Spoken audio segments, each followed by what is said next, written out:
Shalom mes bien-aimés dans le Seigneur, c'est encore une joie d'être là pour partager cette courte exhortation dans notre série de la nouvelle naissance, comme nous avons commencé. Et nous voulons aussi profiter de l'occasion pour dire merci infiniment à notre roi, notre Seigneur et notre Sauveur, Jésus-Christ de Nazareth, le Fils de Dieu, pour ce dont il nous a trouvé dignes de vivre ces temps de la fin, comme son peuple, représenter son Église et ses œuvres sur la terre. Nous sommes dans la joie. Merci à tous ceux qui ont eu le temps de nous suivre la fois passée. Merci à tous ceux qui nous ont donné cet encouragement de continuer. Mes amis, merci beaucoup pour vos mots, pour vos encouragements. Merci infiniment.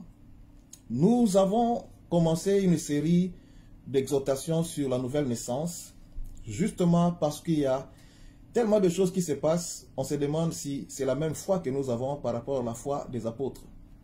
Aujourd'hui, nous avons des chrétiens qui abandonnent la foi pour redevenir païens, et pas seulement païens normal, mais des conditions pires qu'avant.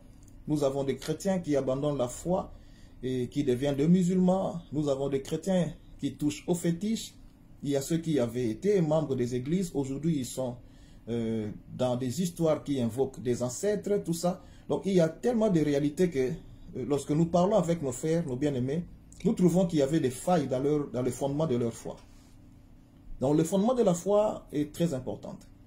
C'est la base même de l'édifice de la foi pour devenir et faire comme Christ. Parce que le but du salut, nous l'avons un peu dérangé avec la compréhension qui a été répandue dans plusieurs messages des assemblées. Le but du salut n'est pas seulement d'avoir des maisons, d'avoir le mariage. Le but du salut, c'est de devenir comme lui, le Seigneur Jésus-Christ de Nazareth, de faire comme lui et aussi d'hériter la vie éternelle. C'est-à-dire le but du salut est aussi orienté au comportement de la personne. Le but du salut est orienté aussi à la manière de vivre de la personne. Il y a un changement que le salut apporte pour que la personne devienne comme son maître. Mais compte tenu du vent que nous avons subi, avec les introductions des enseignements, que nous n'avons pas géré les sources, nous avons aujourd'hui des chrétiens qui sont frustrés, des chrétiens qui ont perdu la foi, des chrétiens qui sont nés dans des conditions qui sont vraiment difficiles pour qu'ils puissent grandir comme il faut. On a des chrétiens qui ne voient que des démons, on a des chrétiens qui ne voient que des négativités, on a des chrétiens qui ont plus de problèmes que les chrétiens, que le païen. Ça devient un peu gênant, parce que ce que nous devions être, ce n'est plus ce que nous sommes devenus. Et là, ça demande une certaine réflexion. Et dans la réflexion, nous trouvons que c'est la base. Si la base n'est pas bonne, la personne ne sera pas comme le Seigneur a voulu qu'elle soit selon le plan de la croissance spirituelle.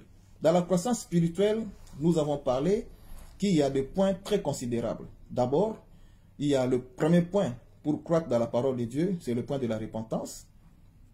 La repentance en Dieu. Et le deuxième point, c'est le point de la foi en Jésus-Christ de Nazareth. Le troisième point, c'est le point de baptême. Baptême dans l'eau, au nom de Jésus-Christ de Nazareth. Et le quatrième point, c'était le point de recevoir le Saint-Esprit. Ça, c'est selon le modèle que nous avons des apôtres dans le livre des Actes des Apôtres. Et aujourd'hui, je voulais parler juste un petit peu, essayer de toucher sur la repentance. La repentance. La repentance, c'est le premier message qui a été prêché par le prophète Jean-Baptiste. C'est le message qui a été aussi prêché par le Seigneur Jésus-Christ de Nazareth, premier message qu'il avait prêché après l'arrestation de Jean-Baptiste. Et nous le voyons aussi comme étant le premier message que les apôtres ont prêché après avoir reçu le Saint-Esprit. Et dans la continuité, c'est le message qui a aussi été prêché par notre bien-aimé l'apôtre Paul, ainsi que tous les autres. Donc la repentance est un grand message. C'est le début de tout.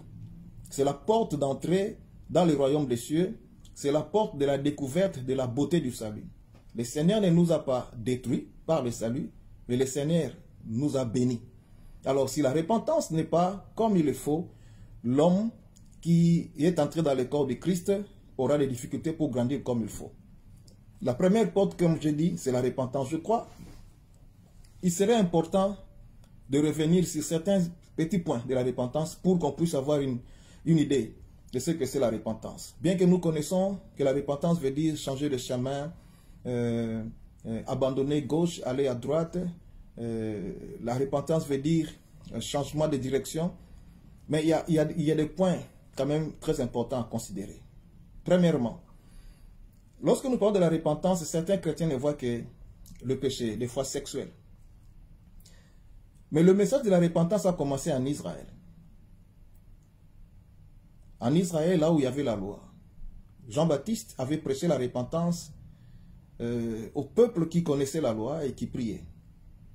Jésus-Christ a prêché la repentance dans les territoires des enfants de Dieu. Apôtre Pierre a prêché la repentance à ceux qui sont venus adorer Dieu dans le temple. Paul a prêché la repentance aux Juifs et aux païens. Donc la repentance n'est pas seulement quelque chose qui concerne ceux qui ne connaissent pas Dieu. La repentance concerne aussi ceux qui connaissent Dieu, mais qui le connaissent mal. Je reviens encore à ce que Christ a dit à la femme samaritaine. Vous ne connaissez pas ce que vous adorez. Donc il y a toujours une connaissance à découvrir avec le Seigneur Jésus-Christ de Nazareth. C'est ce qu'il a fait avec Nicodème. Lorsque nous lisons dans le livre des Actes des Apôtres, chapitre 2, verset 38, nous trouvons l'apôtre Pierre en train de parler aux Juifs, de parler aux visiteurs des nations qui sont venus aussi adorer les dieux des Juifs. Il leur répète une phrase très importante qui avait été déjà dite par le prophète Jean, qui avait été aussi dite par le Seigneur Jésus-Christ de Nazareth. Il leur répète la phrase de la repentance. Afin que vous deveniez comme nous aujourd'hui, vous devez vous repentir. Donc la repentance est la porte. Même si vous connaissez la parole de Dieu, quand nous revenons devant le Seigneur, il y a toujours quelque chose à abandonner. La repentance touche tous les domaines de la vie. Et ça touche tous les hommes sur la terre. Ça concerne tout être humain. À partir de l'œuvre de la croix de Golgotha, depuis la descente du Saint-Esprit, le message de la repentance ne concerne pas seulement un seul peuple ou seulement le pécheur, mais c'est tout le monde, toutes les sciences, toutes les doctrines de la vie, toutes les souches de la vie. Le Seigneur veut que nous puissions nous repentir et reconnaître la beauté de la chose que le ciel nous a donnée sur la terre. Je voudrais qu'on lise le livre des Actes des Apôtres, chapitre 17, verset 30, pour comprendre l'ampleur du message de la repentance. Nous sommes dans les Actes des Apôtres, chapitre 17, verset 30. Actes des Apôtres, chapitre 17, verset 30.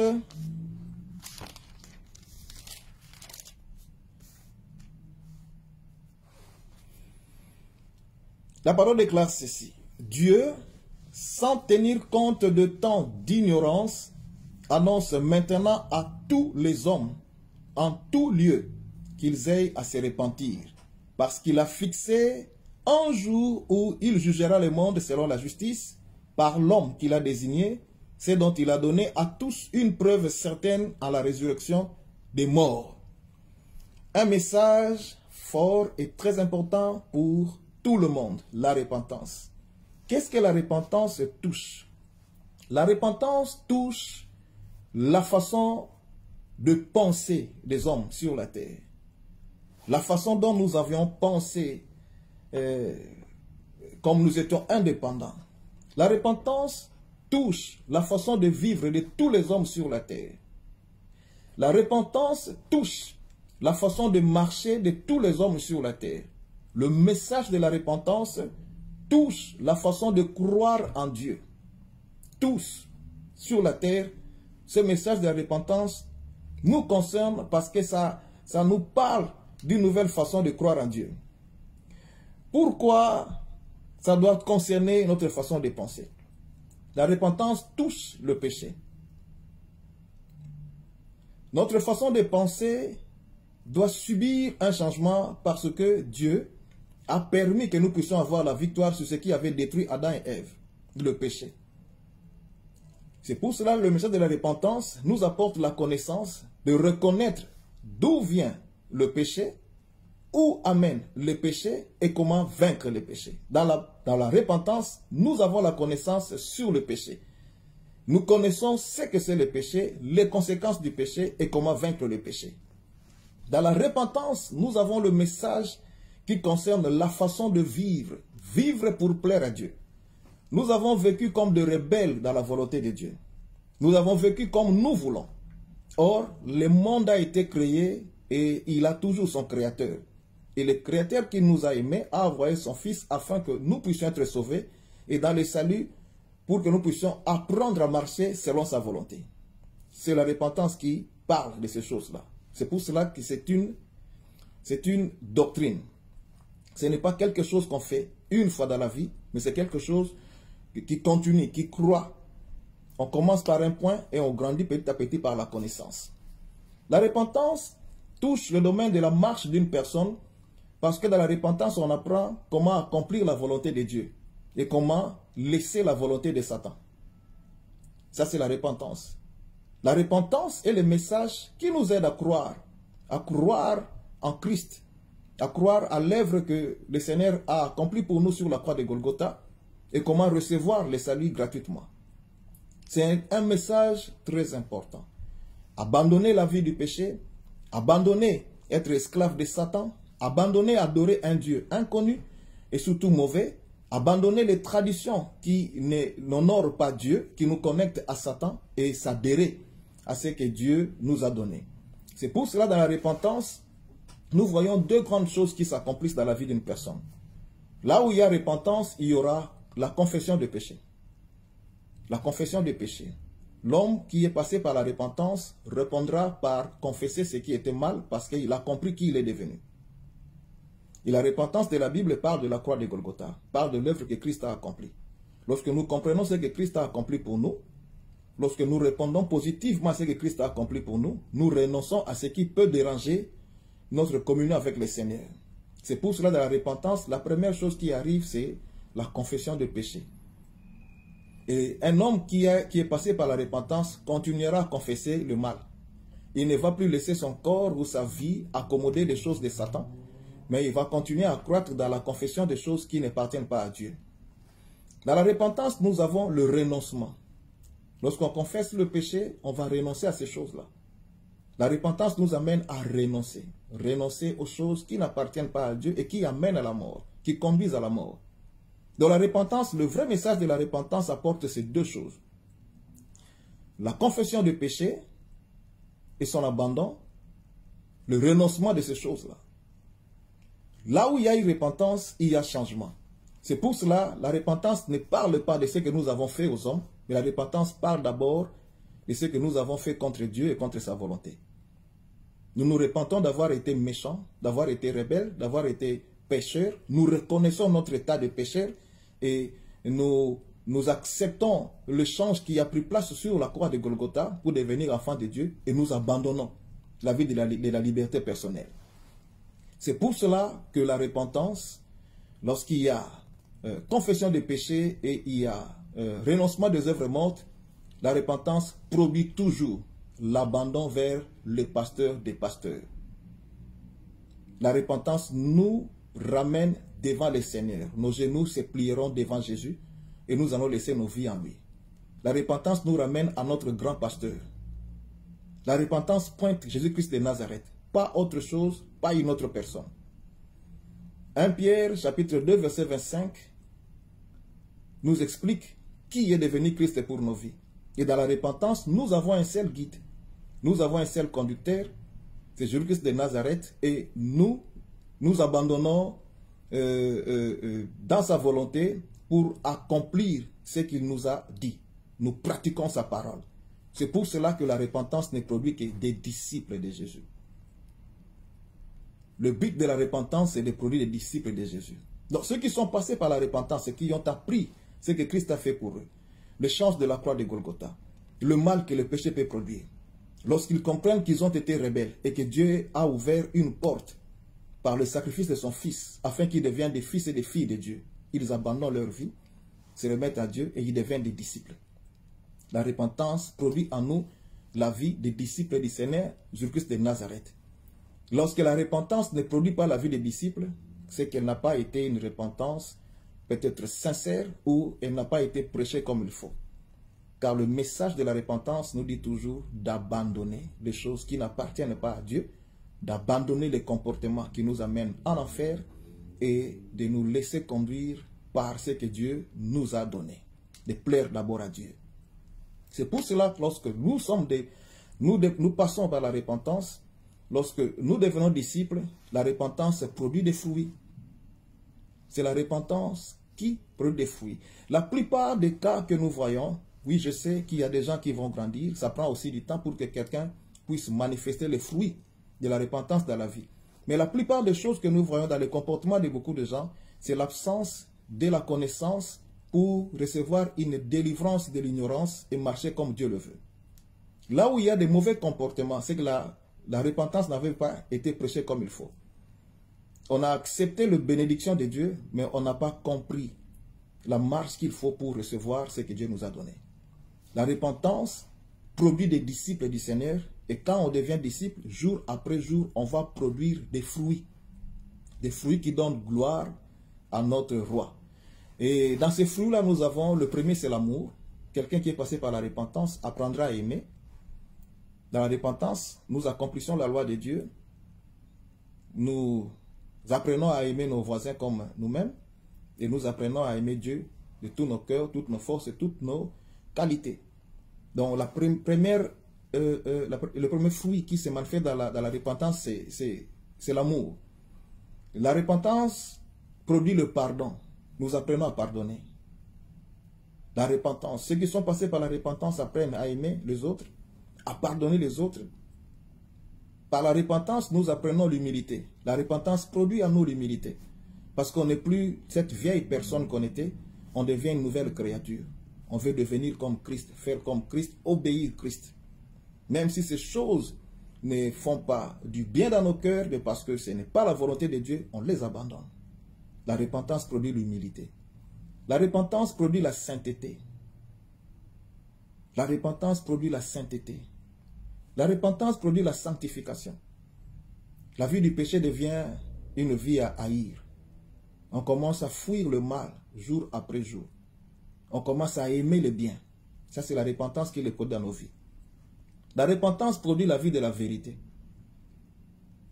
L'homme qui s'est repenti et qui a donné sa vie au Seigneur refusera de vivre dans le mensonge.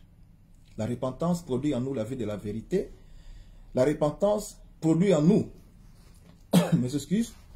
produit en nous une nouvelle personne qui ressemble au Seigneur. Et jour après jour, la vie de la repentance nous amène à ressembler à notre Seigneur, à notre Sauveur. Parce qu'elle nous ramène à la soumission à la volonté de Dieu et à la pratique de sa parole. La repentance nous amène à plaire à Dieu. Notre premier besoin, c'est plaire à Dieu. Et c'est pour cela que ceux qui passent par la repentance deviennent étudiants et pratiquants de la parole de Jésus-Christ de Nazareth. Car c'est lui qui est le pasteur de ceux qui se sont repentis. Tous ceux qui se sont repentis se retrouvent devant le Seigneur. Il devient leur maître, leur enseignant, leur conducteur. Et ils ne vivent que de la parole que Christ a prononcée. Et la repentance nous amène à pratiquer. On va lire un verset, par là nous allons terminer également, dans le livre de Matthieu, chapitre 7. Matthieu, chapitre 7, 15 à 27.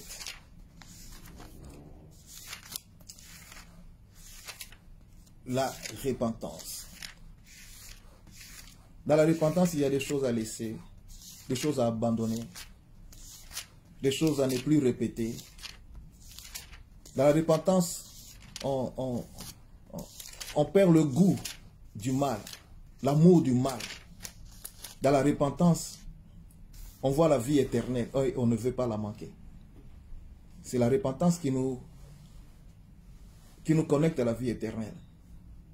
On veut la vie éternelle, on ne veut pas la manquer. La repentance. On refuse la mort, on refuse Satan, on refuse vivre dans les séjours des morts et on accepte les recommandations du Seigneur pour ne pas manquer la vie éternelle. Nous lisons le livre de Matthieu chapitre 7, 15 à 27, la parole du Seigneur. Le Seigneur dit ceci.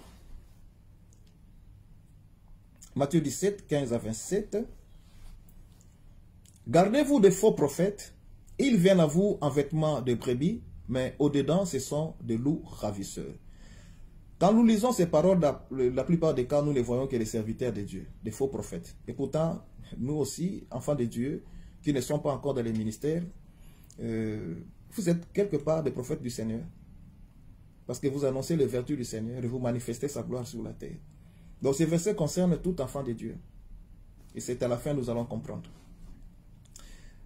Mais nous devons faire attention aux faux ministres. Nous devons le vérifier selon la parole de Dieu. Ceux qui ne prêchent pas la repentance, ceux qui ne prêchent pas l'abandon du péché, ils vous amènent à l'enfer. Parce qu'on peut recevoir le miracle, on peut recevoir la guérison et finir en enfer. C'est possible. C'est dans ce verset que nous allons retrouver ce que le Seigneur a dit. Gardez-vous de faux prophètes, ils viennent à vous en vêtements de brebis, mais au-dedans, ce sont de loups ravisseurs. Vous le reconnaîtrez par leurs fruits. Comme j'ai dit, la repentance produit des fruits. Vous le reconnaîtrez à leurs fruits. Cueille-t-on des raisins sur des épines ou des figues sur des chardons? Tout bon arbre porte de bons fruits, mais le mauvais arbre porte de mauvais fruits. Nous sommes des arbres, comme l'a déclaré David dans Psaume chapitre 1. Lorsque nous sommes étudiants de la parole du Seigneur, nous deviendrons comme des arbres plantés près d'un courant d'eau. Et nous allons produire des fruits. Des fruits qui honorent Dieu. Des fruits qui donnent la vie aux autres. Tout bon arbre porte de bons fruits, mais le mauvais arbre porte de mauvais fruits. Un bon arbre ne peut porter de mauvais fruits, ni un mauvais arbre porter de bons fruits. Tout arbre qui ne porte pas de bons fruits est coupé et jeté au feu. Tout arbre qui ne porte pas de bons fruits est coupé et jeté au feu. C'est donc à leurs fruits que vous les reconnaîtrez. Même nous, qui sommes aujourd'hui enfants dans la maison de Dieu, nous devons toujours examiner les fruits de notre repentance. Sommes-nous dans l'amour? Sommes-nous dans le pardon? Sommes-nous dans l'humilité? Sommes-nous dans la sainteté? Sommes-nous dans la sanctification? Sommes-nous dans la vérité? Sommes-nous dans la soumission de la parole de Dieu? Ou nous sommes encore dans le paganisme? Nous devons revoir ces choses, nous examiner, c'est très important. Et le Seigneur continue. Ceux qui me disent Seigneur, Seigneur, n'entreront pas tous dans le royaume des cieux, mais celui-là qui fait la volonté de mon Père qui est dans les cieux. Ça, c'est une interpellation. Ne nous limitons pas seulement à nous appeler frères et à invoquer le Seigneur, mais examinons ce que nous sommes en train de pratiquer. Si nous sommes repentis du monde, nous devons pratiquer la volonté du Seigneur. Plusieurs me diront à ce jour-là, Seigneur, Seigneur, n'avons-nous pas prophétisé par ton nom? N'avons-nous pas chassé des démons par ton nom? N'avons-nous pas fait beaucoup de miracles par ton nom? Alors je leur dirai ouvertement, je ne vous ai jamais connu. Retirez-vous de moi, vous qui commettez l'iniquité. Ça, c'est un avertissement pour nous faire comprendre que le miracle, le prophétie, toutes les manifestations n'impressionnent pas Dieu. Les pratiquants de Satan peuvent le faire. Ceux qui ont aussi des dons que Dieu les a donnés peuvent le pratiquer. Mais ce qui est important, c'est la pratique. Car c'est la pratique qui nous amène à entrer dans le royaume des cieux et à être approuvés par le Seigneur. Le Seigneur continue. Il dit, c'est pourquoi quiconque entend ces paroles que j'ai dit et le met en pratique sera semblable à un homme prudent qui a bâti sa maison sur le roc. La pluie est tombée, les torrents sont venus, les vents ont soufflé et se sont jetés contre cette maison. Elle n'est point tombée parce qu'elle était fondée sur le roc. Mais quiconque entend ces paroles que j'ai dit et ne les met pas en pratique sera semblable à un homme insensé qui a bâti sa maison sur le sable. La pluie est tombée, les torrents sont venus, les vents ont soufflé et ont battu contre cette maison. Elle est tombée et sa ruine a été grande. Parole du Seigneur. Dans la repentance, nous apprenons comment vivre pour être vainqueur. Comment vivre pour plaire à Dieu. Comment vivre pour remporter les victoires.